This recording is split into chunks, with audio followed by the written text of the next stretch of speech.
بسم اللہ الرحمن الرحیم۔ درس نمبر 12۔ اسرائیلی روایات کے متعلق ہماری کچھ گفتگو ہوئی تھی اور کچھ اس کا باقی حصہ انشاءاللہ آج اس پہ بات کریں گے۔ میں نے عرض کیا تھا کہ اسرائیلی روایات تین طرح کی ہیں۔ پہلی وہ ہیں جن کی تصدیق قرآن و سنت میں موجود ہے۔ اس کا حکم میں نے عرض کیا تھا کہ ان کو لیا جا سکتا ہے، لیکن اصل میں قرآن و سنت ہی کو لیا جائے گا۔ ان کو بطور تائید کے اور قرآن کی سنت کی موافقت میں ہم لے سکتے ہیں، اور اس کی دلیل نبی کریم صلی اللہ علیہ وسلم کا فرمان مبارک ہے۔ آپ علیہ الصلوۃ والسلام نے فرمایا بلغوا عنی ولو آیہ، میری طرف سے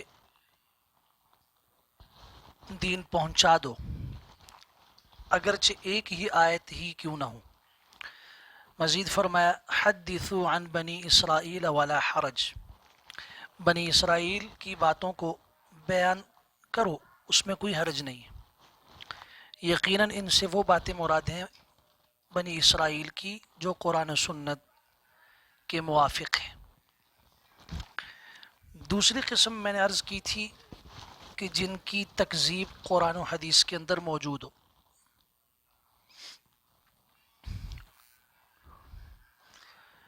ان کا حکم یہ ہے کہ ایسی روایات بیان کرنا ناجائز ہے اور ان کو لینا بھی نہیں چاہیے۔ حضرت عمر رضی اللہ تعالیٰ عنہ کے ہاتھ میں قرآن مجید کا نسخہ تھا، انہوں نے اس کو پڑھا تو آپ علیہ الصلوۃ والسلام کا چہرہ مبارک غصے سے سرخ ہو گیا، اور آپ نے فرمایا کہ امتہوکون فیہا یا ابن الخطاب، کیا تم حیران ہو، حیرت میں ہو اس دین کے بارے میں جو میں لے کر آیا ہوں، اے خطاب کے بیٹے؟ والذی نفسی بیدہ جئتکم بہا بیضاء نقیہ، اللہ کی قسم جس کے قبضہ قدرت میں میری جان ہے، میں تمہارے پاس روشن صاف ستھری شریعت اور دین لے کر آیا ہوں۔ آخر میں آپ نے فرمایا کہ لو کان موسیٰ حیا لما وسعہ الا ان یتبعنی، بعض روایت میں الا اتباعی، اگر آج موسیٰ علیہ السلام بھی زندہ ہوتے تو ان کے پاس بھی میری اتباع کے سوا کوئی چارہ کار نہ ہوتا۔ تیسری قسم کی وہ روایات ہیں جن کی تکذیب اور تصدیق کے بارے میں قرآن اور حدیث خاموش ہیں۔ ان کا حکم یہ ہے کہ ان کو بیان کیا جا سکتا ہے، لیکن اس شرط کے ساتھ کہ یہ عقل کے جو عقل سلیم ہے، درست ہے، اس کے خلاف نہ ہو۔ بیان کیا بھی جا سکتا ہے اور ان کے ساتھ اختلاف کی بھی گنجائش ہے، جیسے میں نے عرض کیا تھا۔ اس کی دلیل بخاری شریف کی وہ روایت ہے ابو ہریرہ رضی اللہ تعالیٰ عنہ کی۔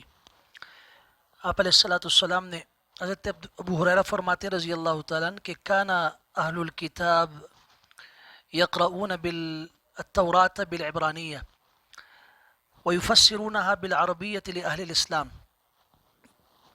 کہ اہل کتاب تورات عبرانی زبان میں پڑھتے تھے اور اس کی تفسیر مسلمانوں کے لیے عربی میں کرتے تھے۔ تو فقال رسول اللہ صلی اللہ علیہ وسلم لا تصدقوا اہل الکتاب ولا تکذبوہم، آپ علیہ السلام نے فرمایا ان اہل کتاب کی نہ تصدیق کرو نہ تکذیب کرو، ہاں یوں کہہ دو وقولوا آمنا باللہ وما انزل الینا، کہ ہم اس پر ایمان لائے جو ہمارے اللہ نے ہماری طرف اتارا،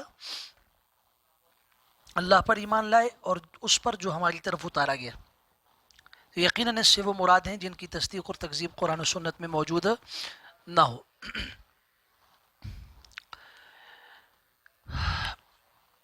تفسیری روایت، اسرائیلی روایات تفاسیر کی کتب میں بکثرت موجود ہیں۔ ان کے متعلق یہی تین قسمیں مد نظر رکھ لیجئے اور پھر روایت کو دیکھیں کہ جس قسم سے اس کا تعلق ہے وہی حکم اس کے اوپر ہوگا. اور یہ اہل علم کا کام ہے. اس کا ذکر کرنا اس لیے ضروری تھا کہ عوام الناس میں ایسی باتیں بہت زیادہ پھیل بھی جاتی ہیں اور عام بھی ہوتی ہیں جن کی وجہ سے قرآن و سنت کی اصل روح سے انسان محروم ہو جاتا ہے. تھوڑا سا ہم اس کے پس منظر میں چلے جائیں کہ یہ اسرائیلی روایت مسلمانوں میں آئیں کیسے.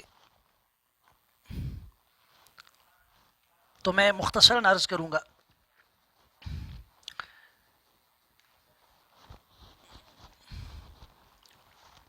70 سال قبل از مسیح یہ تاریخ ہے کہ رومیوں کے ہاتھ بیت المقدس کی تباہی ہوئی. 1,33,000 کے قریب یہودی قتل کیے گئے. 70,000 کے قریب قید ہوئے اور غلام بنا لیے گئے. جو بچے کھچے تھے وہ وہاں سے بھاگے یروشلم کے علاقے سے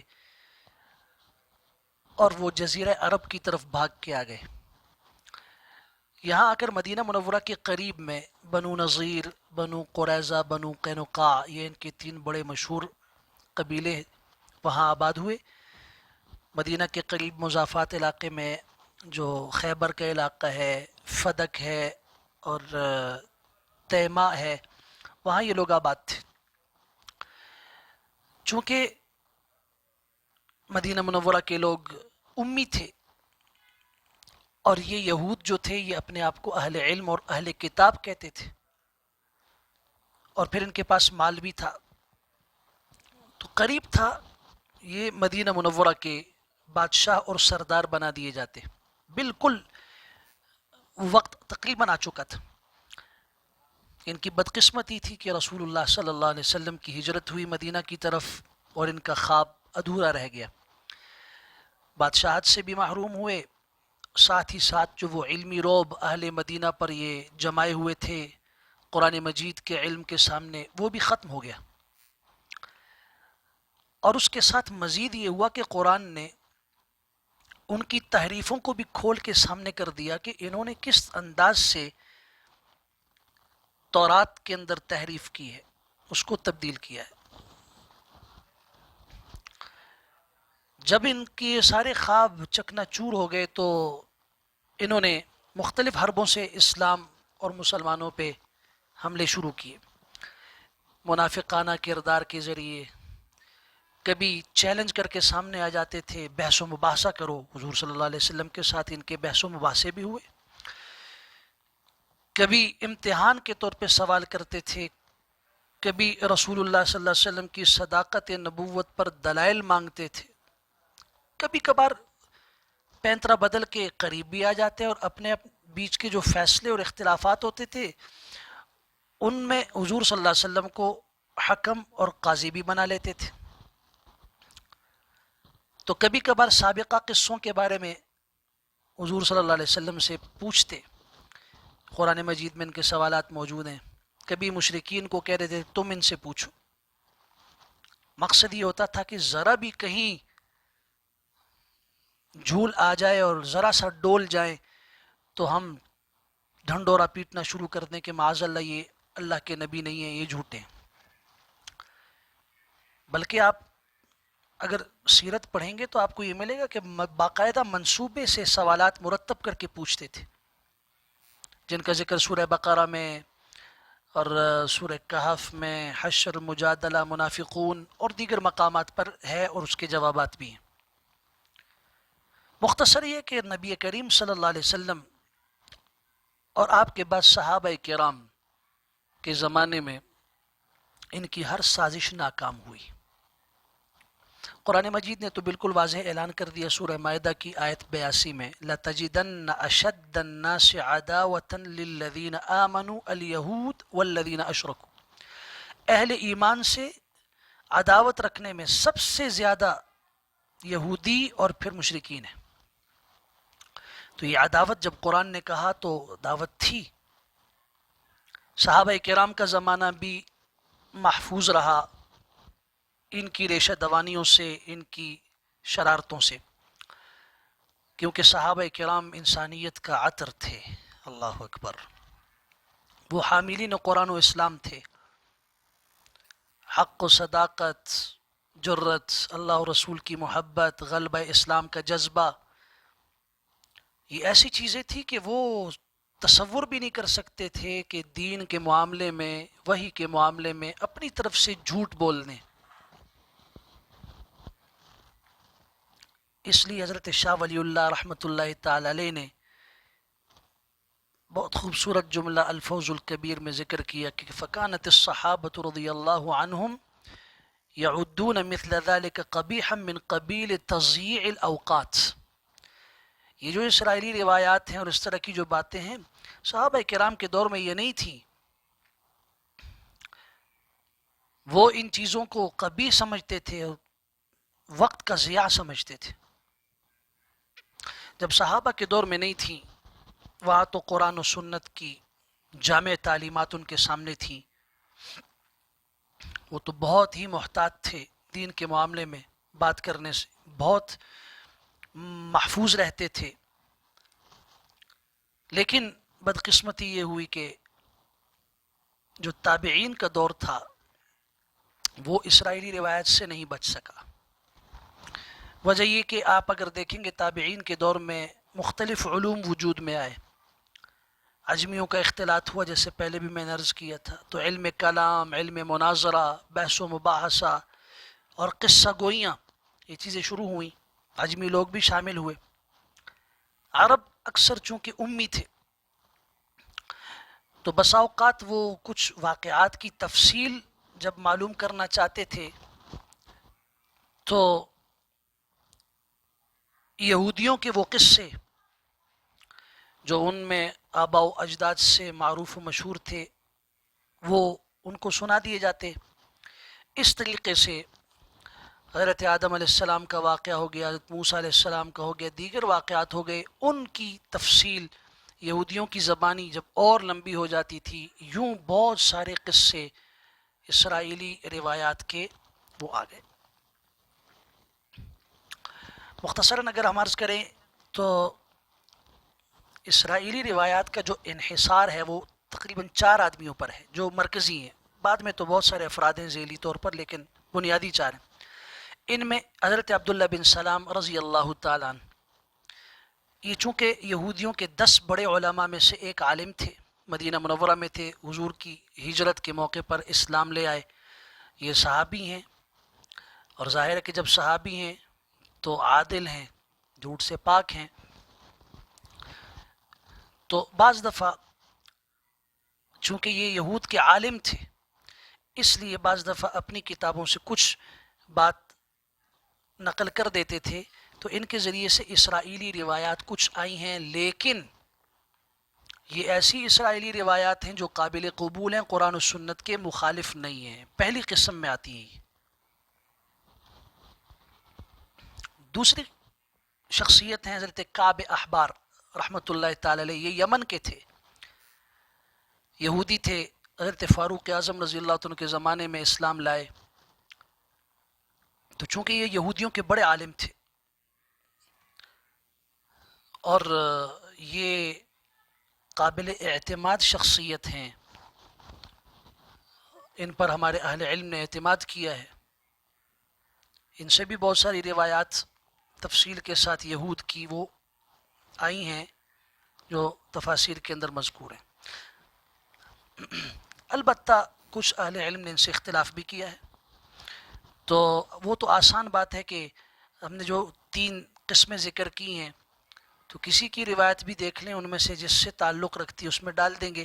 بذات خود یہ شخصیت چونکہ تابعی ہیں اور قابل اعتماد ہیں، ایسی کوئی بات نہیں ہے کہ ہم ان کو کہیں کہ جی جان بوجھ کے انہوں نے ایسا کیا۔ یا تیسری شخصیت ہے وہب بن منبہ رحمۃ اللہ تعالی علیہ، یہ یہودی تھے، پہلے حضرت عثمان رضی اللہ عنہ کے زمانے میں اسلام لائے، یہ ثقہ اور قابل اعتماد شخص ہیں۔ امام بخاری رحمۃ اللہ تعالی جیسی شخصیت نے ان کی تعریف میں بڑے تعریفی جملے کہے ہیں، اور بخاری شریف کے اندر کتاب الایمان کے آخر میں، اسی طرح ابو داؤد و ترمذی میں ان سے روایتیں نقل کی گئی ہیں۔ البتہ بعض گمراہ قسم کے فرقوں نے اور گمراہ لوگوں نے ان کی طرف غلط باتیں اور من گڑت قصے مشہور ان کی طرف منسوب کیے ہیں۔ اس کی تھوڑی تفصیل آگے میں ذکر کروں گا، اسرائیلی روایت کا جو دوسرا سبب ہے اس کے اندر۔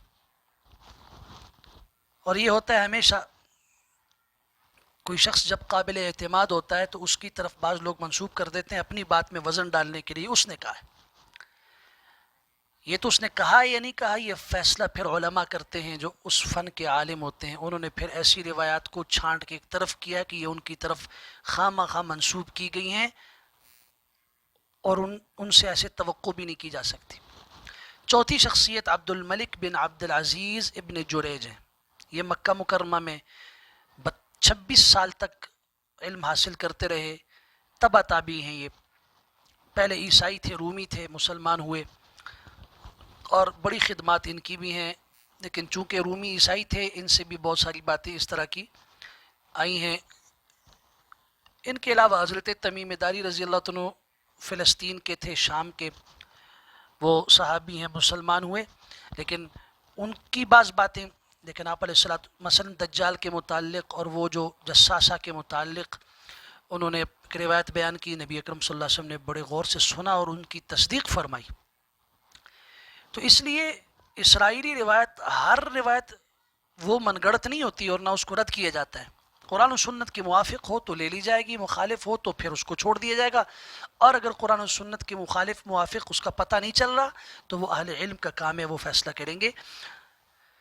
ہاں، دوسری بات یہ ہے کہ یہ روایتیں اس لیے آئیں کہ بعض قصہ گو واعظین بنو امیہ کے دور میں پیدا ہوئے، جو بادشاہوں کی مجلسوں میں یا ویسے ہی مجالس کے اندر بیٹھ کے لمبے لمبے قصے بیان کرتے تھے اور اس کے عوض میں وہ پیسے لیتے تھے۔ ایسے پیشہ ورانہ جو قصہ گو تھے، ان کی وجہ سے بہت ساری ایسی باتیں انہوں نے خود جوڑ کے لوگوں کے سامنے بیان کی۔ تبھی آپ دیکھیں گے کہ حضرت علی رضی اللہ تعالیٰ عنہ نے ایسے واعظین کو واعظ سے روک دیا اپنے دور خلافت میں، اور لوگوں کو ان کے پاس جانے سے منع کر دیا تھا کہ ان کے پاس نہ جاؤ۔ حضرت عبداللہ بن عمر رضی اللہ تعالیٰ عنہ نے بھی ایسے لوگوں کو مسجد سے نکلوا دیا تھا۔ یہ واعظ کرتے تھے اور خوب لمبے لمبے قصے بیان کرتے تھے، اور چونکہ سامنے امی لوگ ہوتے تھے، عوام، تو وہ مزے لے کے سنتے تھے۔ بعض قصہ گو تو اتنے چالاک تھے کہ باقاعدہ اپنے قصے کے لیے انہوں نے سندیں بنائے رکھی تھی۔ ابن کثیر رحمۃ اللہ تعالی نے لکھا ہے ابو حاتم بستی کے حوالے سے کہ ایک بار میں مسجد میں نماز سے فارغ ہوا تو ایک نوجوان کھڑا ہوا، اس نے شروع کیا حدثنا ابو خلیفہ قال حدثنا ابو الولید عن شعبہ عن قتادہ عن انس۔ میں نے اس سے پوچھا کہ کیا تم نے ابو خلیفہ کو دیکھا ہے، ان سے ملے ہو؟ کہنے لگا نہیں۔ میں نے کہا پھر کس طرح روایت ان سے نقل کر رہے ہو؟ مجھے کہنے لگا کہ مجھ سے تمہاری بحث فضول ہے اور وہ تمہاری بے عزتی کا سبب بن جائے گی۔ یہ تو میں نے سندیں بنا رکھی ہیں اور جب میں کوئی بات نقل کرتا ہوں تو ان کے ساتھ یہ سندیں چپکا دیتا ہوں اور بس اسی سے آپ اندازہ لگائیں۔ تو اس لیے یہ بہت ضروری ہے قرآن مجید کو صحیح طریقے سے سمجھنے کے لیے کہ ہم جو روایت، جو بات قرآن میں نہ ہو، حدیث میں نہ ہو، کہیں سے دور واقع ہو تو وہ لازماً اسرائیلی ہوگا، اور وہ اسرائیلی روایت اگر ان 3 قسموں میں سے جس قسم سے تعلق رکھتی ہے وہی حکم اس کے اوپر لگے گا۔ وَمَا عَلَيْنَا إِلَّا الْبَلَاغُ۔